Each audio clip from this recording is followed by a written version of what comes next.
काठ की हांडी। सुनीता आज फिर बेचैन थी। रह रहकर बरसों पहले की कसीली यादें उसके जहन में नागफनी के कांटों सी चुभ रही थी। कितना कुछ था मन में जो घुट रहा था।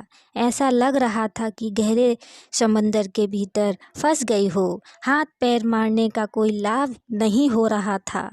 अंतहीन पीड़ा, अनंत मानसिक वेदना उठकर फ्रिज से निकाल ठंडे पानी को गट गट करके पी गई। मानो हृदय में उठ रही अग्नि को शांत कर देना चाहती हो। बिस्तर पर लेट सोने का उपक्रम करने लगी, लेकिन नींद वो तो आंखों से कोसों दूर थी। क्रोध, दुख और ग्रोह के भावों की बारी बारी से मस्तिष्क में पुनरावृत्ति हो रही थी। वृत्तचित्र की भांति 18 साल पुरानी यादें सामने आने लगीं। सुनीता ना चाहते हुए भी उन यादों को दोहराने लगी। महज 21 साल की अल्लड़ उम्र में प्रमोद की दुल्हन बनकर ससुराल की दहलीज पर पहला पांव धरा था। चाचा चाची के आंगन को छोड़ असीम सपनों का संसार कल्पना में सहेजे सुनीता लज्जाती सकुचाती पिया के घर में प्रवेश हुई। प्रमोद सरकारी महकमे में अच्छे पद पर थे। भगवान की कृपा से किसी चीज की कमी नहीं थी। प्रमोद की माँ का देहावसान हुए तो अरसा बीत चुका था। ससुराल में बूढ़े ससुर निरंजन और एक ननद कुमुद थी। कुमुद की भी शादी हो चुकी थी और वो ससुराल में खुश थी। प्रमोद का प्यार और सानिध्य सुनीता को पूर्णता का एहसास कराता था। वक्त के साथ सुनीता 2 प्यारे बच्चों की माँ बन गई। लगता था कि अब जीवन में कोई कमी नहीं है। कहते हैं इंसान को अपने पूर्ण कर्मों का फल भोगना ही होता है। शायद इसलिए एक दिन पता चला कि प्रमोद को कैंसर हो गया है। ज़्यादा समय नहीं है। सुनीता को विश्वास नहीं हो रहा था।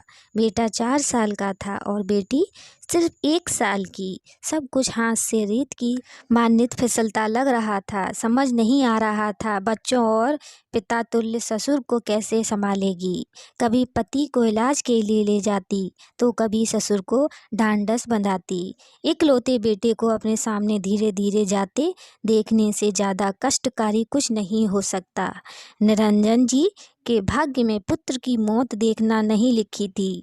रात को सोए तो सुबह उठे ही नहीं। सुनीता की आखिरी आस भी टूट गई। पिता की खबर सुन कुमुद परिवार सहित विलाप करती आ गई। ना जाने क्यों कुमुद का व्यवहार सुनीता को कुछ अजीब लगा। शायद छठी इंद्री के सक्रियता के कारण अब प्रमोद की स्थिति दिन व दिन गिरती जा रही थी।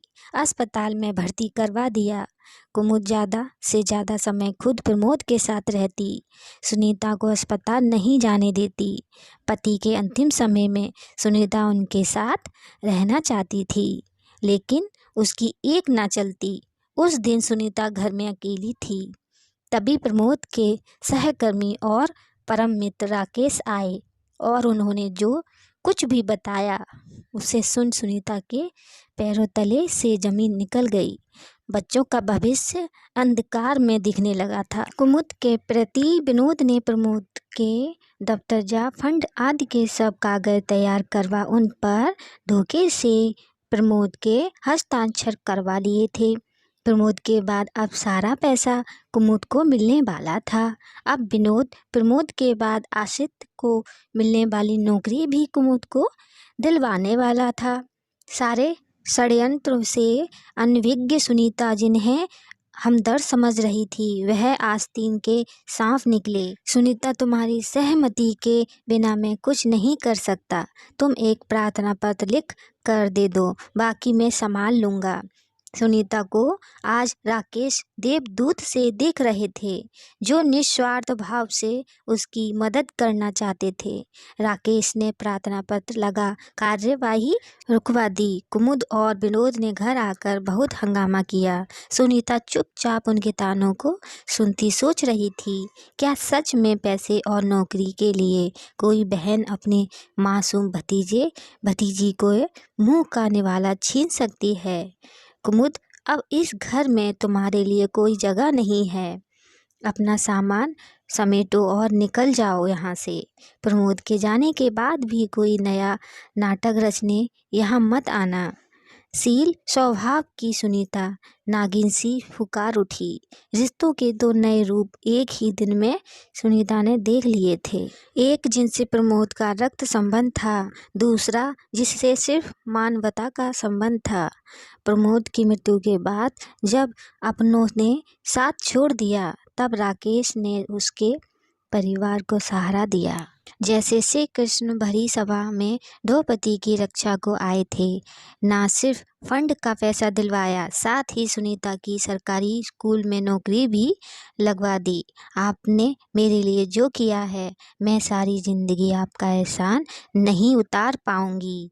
सुनीता आज तक देखा है कि किसी भाई ने बहन पर एहसान किया हो। मेरे सामने तुम्हारा और बच्चों का अधिकार छीना जा रहा था, जो मुझे बर्दाश्त नहीं था।